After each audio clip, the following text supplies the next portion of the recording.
I work for Barnsley Metropolitan Borough Council, and as it says there, we're an ACL provider. We bid for the 6 laptops, 6 iPods, sorry, and 6 projectors.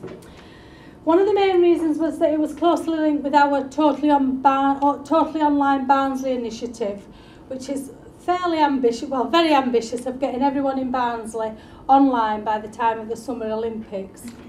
Not quite sure how that one's working out, but what we've then done as a service is taking that strategic initiative and embedded it within our service so that all our tutors are classed as digital champions and will help all the learners to at least be able to get online, either to help with the studies or just as a dedicated maybe internet course that we deliver.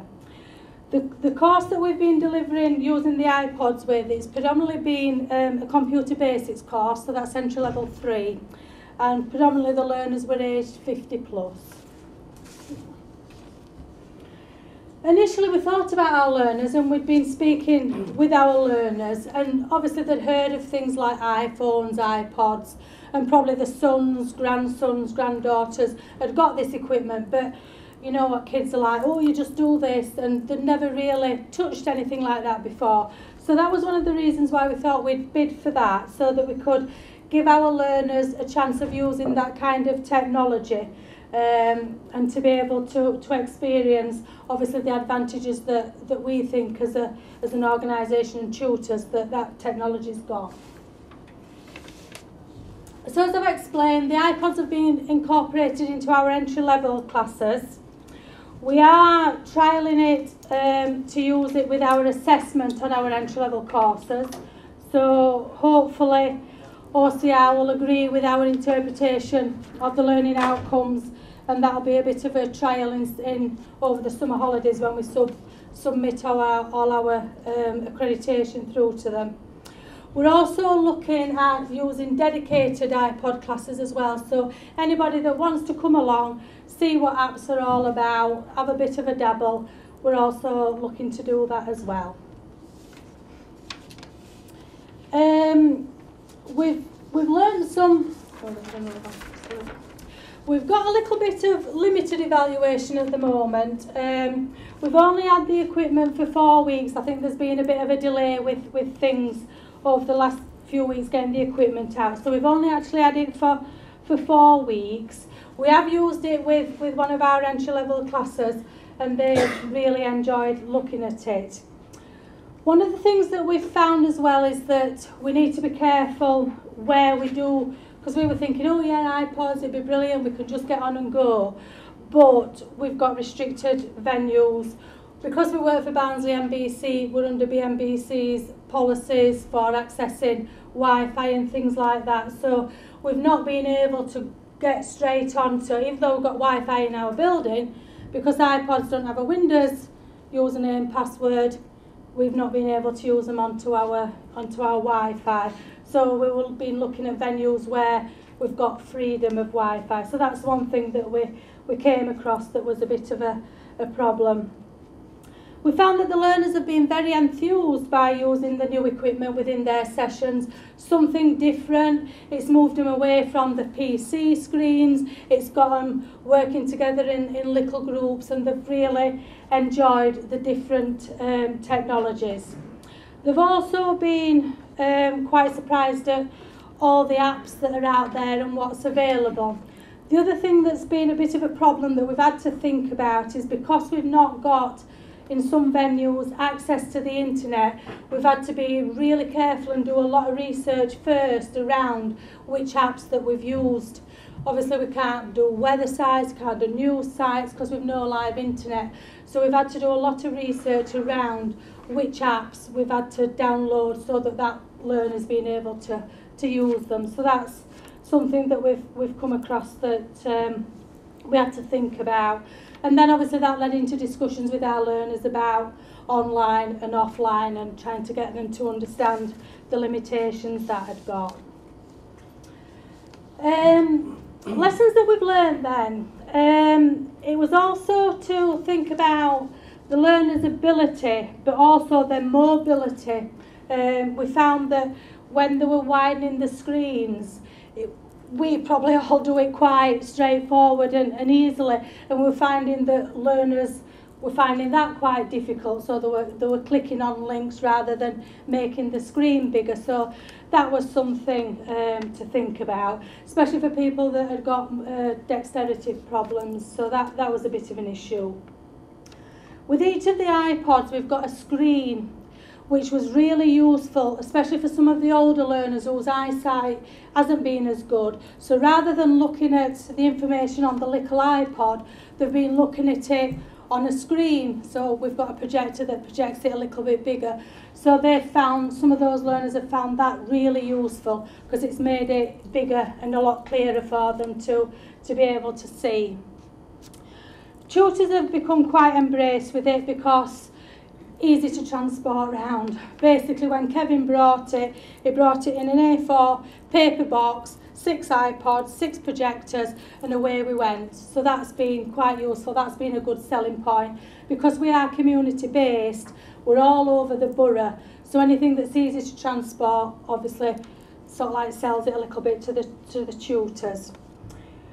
But like I said before, the things that we have learned was around the restrictions for the Wi-Fi, which has caused us some problems in some of our venues, and obviously looking at things that are suitable offline apps. So we've been looking for next year at where we're going to use these iPods, and looking at different venues that don't come under Barnsley Council's control, so that we can tap into their Wi-Fi. We've got quite a few venues in Barnsley where we're looking to change and use those venues instead. So, like I say, the equipment's currently being used in classes. What we've done at the end of each session is got some verbal feedback from the learners. You know, how have you enjoyed it? How has it been useful? And whilst the first session they were quite hesitant and it was a little bit daunting for them, once they'd got over the first session, they were kind of quite excited about wanting to use it. So that's been quite interesting.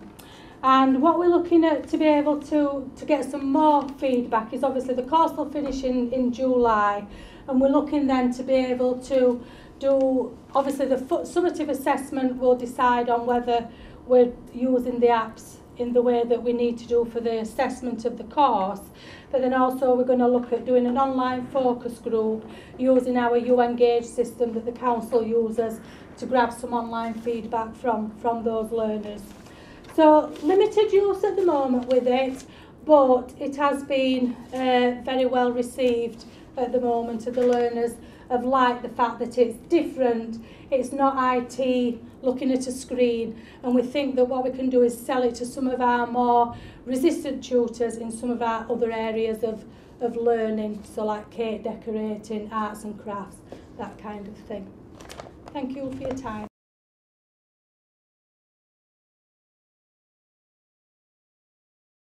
Training Services, and this is my colleague Gareth Mitchell, who's also from Independent Training Services. We're based in Barnsley. We're a work-based learning provider, and we cover quite a wide range of different occupational areas. But the purpose of the bid for us, and what we really wanted to focus on, was our motor vehicle provision. One of the barriers that we often come across is that for motor vehicle, assessment is often on demand. Jobs come into motor vehicle garages, we're talking about mechanics here, they come into motor vehicle garages, and quite often the jobs that need to be done on cars may be a one-off occurrence that might only come up once every few months or once a year or hardly at all. So because Gareth's our only assessor with a caseload of up to 40 learners, obviously when these sort of jobs come in and Gareth's not always available, we come across real barriers, and we want to provide our learners with opportunities to be assessed even when Gareth isn't actually there. So what we wanted to do, and what we actually asked for in our bid, was for head cams to be used, which look like this. We've got an example on the desk if anybody wants to have a look at it. And the purpose of this is they actually wear the head cam, it's strapped on the head, And it has two little lasers on it, two little red lasers, which when the learner's actually looking at the work that they're doing, they lift up the bonnet and off they go with the job. They can actually see what they're pointing at using these little lasers.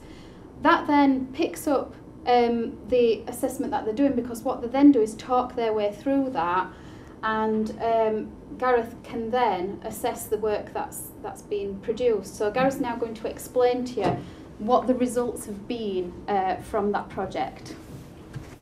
Right, learners didn't want to use it because, as you can imagine, a lot of them are customer serving. They didn't want to have this strapped to the side of the head all the time. They couldn't see the relevance in it, and, well, the usual banter that carries on in garages for various reasons. They were reluctant in using it. However, after the first few videos we finally got, and we looked at what they'd actually gathered and sort of clicked it and things like that, they've got on board, and I'd sort of got them to my way of thinking. We've had 5 learners use the cameras, and all 5 are at the same stage now where they agree with what we're doing, they like what we're doing, and they can see what sort of evidence they can produce and how fast they can get through the qualification using it. We've got 9 videos created that are ready for assessment and actually getting in the process of being transferred over into the standards so it meets their criteria. There's been lots of improvements made to it, and I dare say there's still a lot of improvements to make to the process that we're using.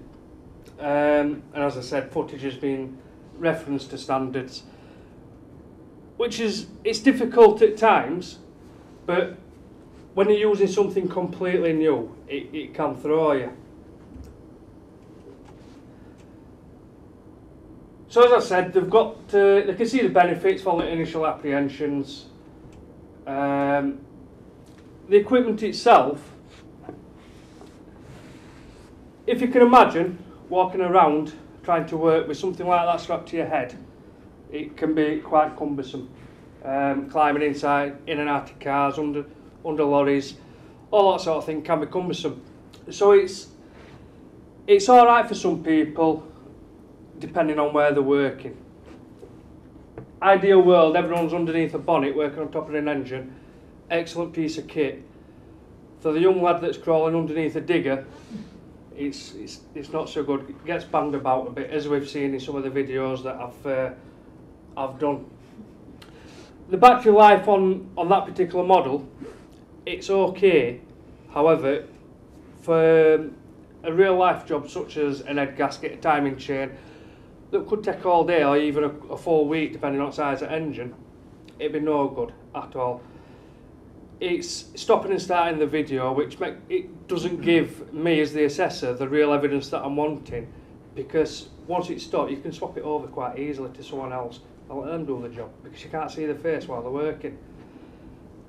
So in the battery life is an issue that we've come across. The editing of the video that we've been getting has been a massive headache. I've spent many a night at home, instead of watching my Coronation Street or EastEnders, been sat there with my laptop working out how to edit videos. I'm by no means a computer wizard. It's why I become a mechanic. So for me to sit down and actually find programs that I can use to edit these films to a manageable size has been a nightmare. It still is a nightmare, but not so much of a nightmare nowadays. So because of that, it's been really, really difficult to set up. But I can see the benefits straight away from it. From the evidence that I've managed to get, it's sort of proven that when I'm there watching everything, we see things and we take things for granted. But with that, it's recorded and it's always there, and you can go back to it if you need to. You haven't got to stand there for 8 hours watching someone do something. It's sat at home with your computer, with your feet up, a cup of tea, going through it. You don't have to watch a full 8 hours, because certain jobs, they have breaks and things like that. So it is better, you save a lot of time For an 8-hour job, we may only watch 4 hours of the video, and that can get compressed down to half an hour, 20 minutes. So in that respect, you're saving a lot of time. During the search, I've come across these, and apart from them looking really, really cool, they would serve a lot of use. As I said, to wear the outside head, it could be really uncomfortable. These, they're just like they're just sunglasses. You can wear them over your normal glasses, the safety glasses. You get different versions of them. The battery life with that on its own is the same as that. The memory storage is exactly the same. But the difference with that, you can get external battery packs which last up to 8 hours. So again, a big benefit. There's loads and loads of different types of cameras that you can get. We need to seek better software for the editing. I'm sure that we'll come across that at some time. I may stumble across it one night. File sizes are immense. Original videos can be anything up to 32 gig, compressed down, edited. I think the largest video I've got at the moment is 2.5 gigs. So it's a lot of memory, therefore a lot of storage, everything else. It's highlighted a massive need to improve all our other technologies that we use, from computer software to the actual computer itself. And as I've said before, it's good for some people and workplaces, but not for others. So the sort of equipment that we use, we will use video technologies, but I feel that we need to have a selection of different devices to be able to capture that evidence. Last one, a bit of videos taken, little snippets from each one, just to show you the sort of quality and how, I mean, they really are good videos. Just an example. That if you can give a learner an option as to how they want to use the camera, it's better for them. It's whatever makes them comfortable, so you can get the evidence, so they can complete the qualification. A bit of evidence from the camera. It's very, very clear.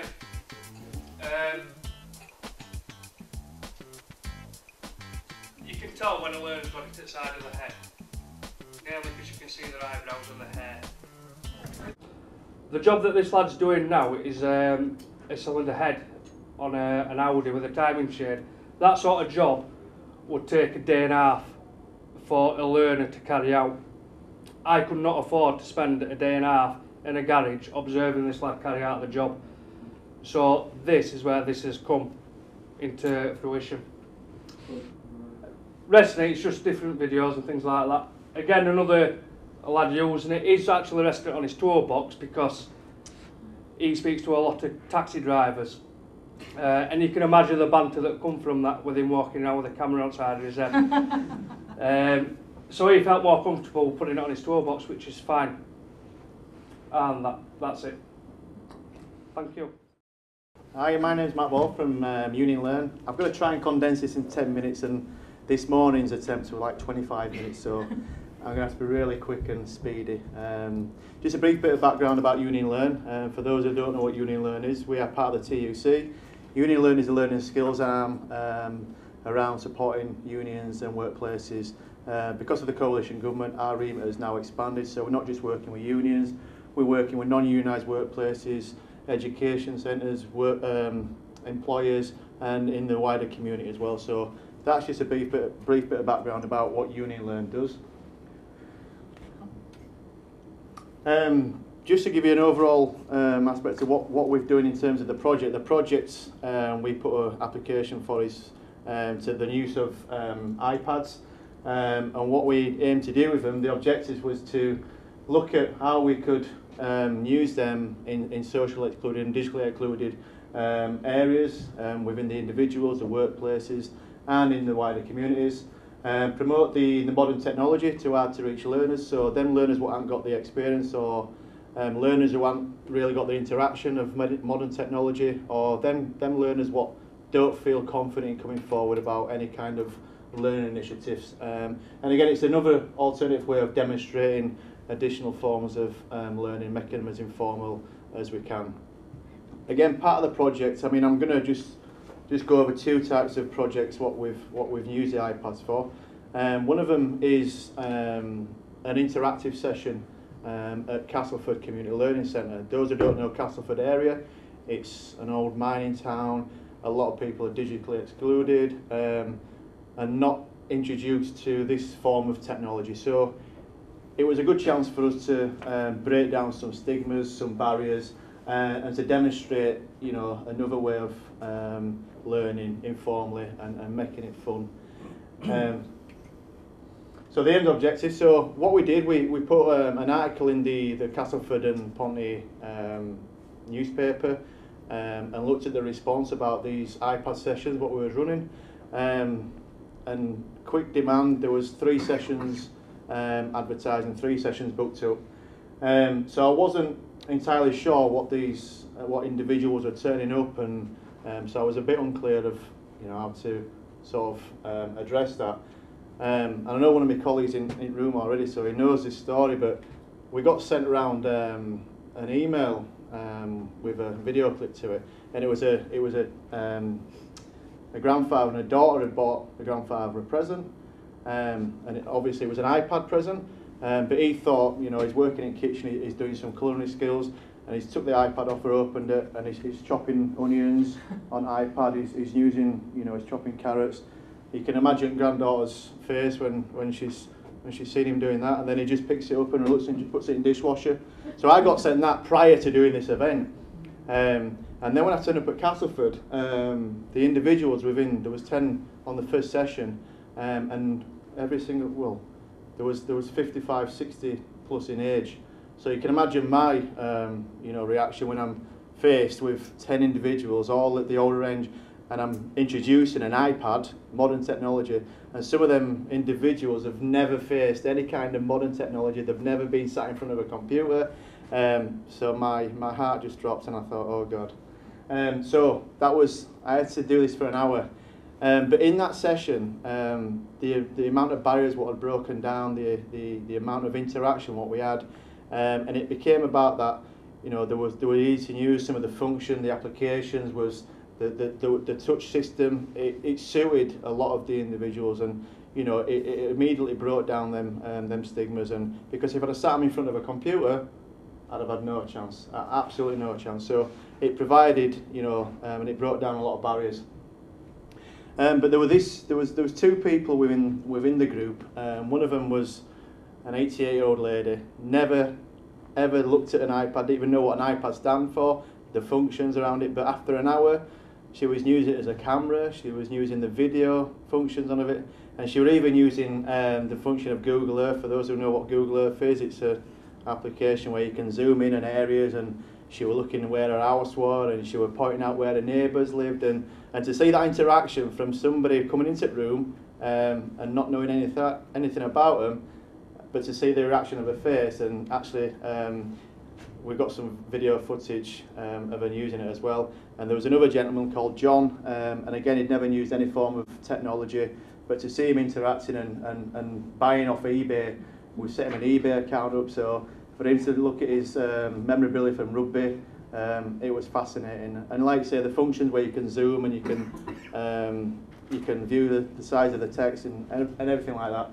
And if you go on to the next page, you can just see a couple of captions. So this lady is this is Mary, and this is John. So them 2 never used any form of modern technology, any form of learning, anything like that. So for me to do that, it overcome a lot of barriers. And since then, 2 of them individuals have bought the iPads now because it's more easy for them and using them quite often. So we're ongoing with them sessions, but there's more sessions already booked in, so we continue to do them sessions. The next session we've done, the next project is working with Leigh City Council. We do a lot of work with Leigh City Council, and we thought, because it was Adult Learners Week a couple of weeks ago, we'd go out and promote the iPads and technology, and we had a learning bus, so we kitted the learning bus out with all the mod cons, and we went on board with the iPads. And what the sort of project it was, is going around all the council sites, the week long, promoting informal adult learning, getting individuals engaged and seeking them out to reach learners. And we had the use of 5 iPads as well on the bus.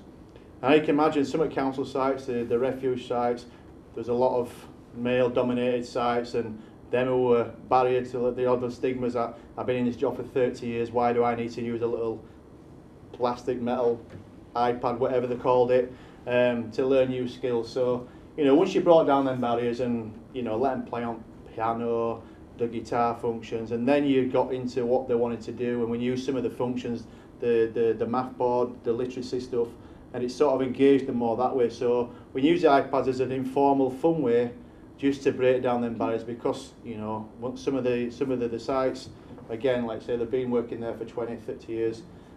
They know they've no skills to move on to future employment, but they haven't come forward to identify them. So this were a way of bridging them gaps. And, you know, we did that for a week long, and throughout the ordeal, we signed up roughly about 300 on the learning bus to seek additional skills, whether it be in the literacy, the numeracy, a lot of them wanted basic IT skills, but without the use of the interaction, we would never have got them that information through. So it was quite a successful project what we did from that. And again, and these are just a couple of snapshots of some of the council employees using the iPads, again, you know, the keyboard function and things like that.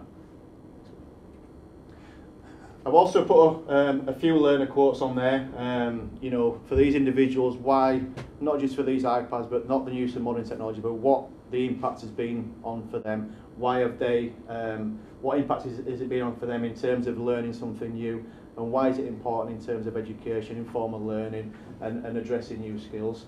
So, and again, just a couple more. I like the bottom caption, lifelong learning. It's not about, you know, postgraduate, it's not about being young, it's about continuation of learning, because every day is a learning day.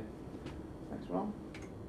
And again, project moving forward, obviously we want to, looking at the lady at the back, obviously we want to keep the iPads even, for the duration of the project, and obviously after that we'll see where we come to in terms of keeping them as well. But we want to keep running workshops, attending events, promoting the use and the utilisation of this modern technology. And how we collate that in terms of evidence, we're looking at case studies. We've got case studies from individual learners using the iPads. We've got an online survey from a learner journey from start on using one, and then after a 10-week period, we'll have the impact on it's made on that individual. We've also got talking heads, which is about me talking to an individual and getting videoed, and it's about how that interaction takes place and videoing it that way. It's just another evaluation of what we're doing. There was going to be a mini activity, but because I'm down to 10 minutes, that mini activity is being cancelled, which means I might have a future workshop planned. But if anyone's got any questions, then if they're difficult, I won't answer them right now, but come and see me afterwards. And that's it. Thanks. So I'm Jo North. In Touch Care is my company, and we're based in Sheffield, and our company is primarily health, social care, childcare, teacher training. Andy is my development manager, and he and I are going to share this session. So, in relation to getting in touch with Teresa and using the technology, our assessors have got quite a toolkit. They have dictaphones, they have PSPs, they have laptops with webcams, they also have what do I call it? A book, what do you call the book? And the scanner. The notebook, a notebook and a scanner. And what was actually happening, we were looking at how much money we actually got from the Skills Funding Agency, how many hours, therefore, we could actually utilise in assessing these particular learners. And then we looked at the process of the learner journey, and we realised we couldn't take anything out of initial assessment, induction, reviews, IVing, and we looked at then how much time we got to spend on all the other activities. And we looked at it in all the different sectors and in all the different age groups. And then they presented me, the staff, with what they were doing and how they were actually spending their time. And I was quite concerned when I saw 19 hours spent with the learner, but 19 hours writing up the observations at home. I thought, that can't be right. And what I needed to do is give more time with the learner and less time with the writing of the observations. So we asked for a whole range of observations, and the idea is that I wrote 2 proposals to Teresa, and one was iPads the way to invest in touch care, or were Androids the way to invest in touch care? And the iPads didn't actually fit into our system, our MIS system, but the Androids did. And so we looked at who was going to have what. So we looked at an assessor, a learner, an administrator in health and social care, as again in childcare and dental, we looked at using the Androids. So Andy will actually give you some feedback in relation to what happened there. But my key thing was actually, when they're actually working with the learner, with the iPad, we'd got voice recognition. So whilst they were working with the learner, everything was there, so they didn't have to type it up at night. And that was part and parcel of why we moved forward with the project. Over to you, Andy, and then I'll finish off in where we're moving to. Okay, right. So just to reinforce what Joe's just said, we're mainly looking at ways of speeding the process up for assessment and realising that our assessors have to take out a real big load of equipment with them wherever they go. Could we replace that equipment with a simple iPad or other type of tablet? And we just wanted to see whether we could actually do that successfully. So we were given through the bid some iPads, BlackBerry Playbooks, Samsung Galaxies, and some odd Chinese tablets. And after sort of looking at these for half an hour, it became clear that the Chinese versions weren't really up to the job. They were more trouble than they're worth, very unresponsive, and we decided just to put those to one side for the test. So I've just put together 3 slides showing the pros and cons of each individual tablet, the iPad Playbook and the Galaxy. So first with the BlackBerry Playbook, the BlackBerry was a 7-inch screen format, which everybody that was using it said it was too small. Once you got the on-screen keyboard available and you were typing things in, you just couldn't see anything else on the screen whatsoever. So the actual physical size of the tablet was just too small. Pictures, because we tried to replace the scanner with just using the camera to photograph the documents that we needed to. They looked a little bit on the grainy side. Videos were pretty good though, so that was a positive thing. Skype was very difficult to set up and not very successful. They're not 3G either, so you can't take them out into the workplace and use the internet. It just wasn't possible unless there was some Wi-Fi available. For some reason they took a very long time to switch on. You're just waiting ages and ages for them to come on. And the apps were quite significantly more expensive than the Apple ones. Unfortunately, one of the big negatives, but there was no speech to text facility, which is what we were really looking for. So that probably came out bottom from our point of view. The next one up was the Samsung Galaxy. Again, that was a 7-inch version. It did come with Wi-Fi and 3G, so we could take it out. It was very good on Wi-Fi and 3G. Again, the screen was classed as being too small. Couldn't see very much once you got the on-screen keyboard there. Difficult to print with as well. I think we came to the conclusion that most tablets are very difficult to print with. Not very difficult, but just awkward. You usually have to buy some kind of an app to start printing with them. The Samsung Galaxy did have a speech-to-text facility, but it wasn't very good. Once you started talking for more than about 10 seconds, it seemed to lose itself and sort of start backing up, and it taking ages for it to convert. So, not fantastic. Skype was pretty good. We like that. Skyping to learners, passing advice on to learners through the 3G was excellent. We could upload evidence, create contact logs to our e-portfolio. That was very good. And battery life was good, better than a laptop. So that came out at 6 out of 10, we thought, not too bad. And finally, we ended up with the Apple iPad. This was an iPad 2. Again, another tablet thing, unless you've got an Air printer, you have to buy an app, or get hold of an app to actually print anything to another type of printer. Because of the screen size being that much bigger than the other two, much easier to use when you've got the on-screen keyboard up. Just one big negative for us at the moment is that it's not very compatible with our e-portfolio, but that's been fixed as we speak, so that shouldn't be too long before that's sorted out. So we shall be able to upload documents and evidence, which is obviously what we want to do. Thankfully, the speech-to-text was much better than any of the other tablets that we've tried. Very successful, that. And even with the iPad 3, you don't even need an app to do it. It's built in as part of the hardware, so maybe that will be even better.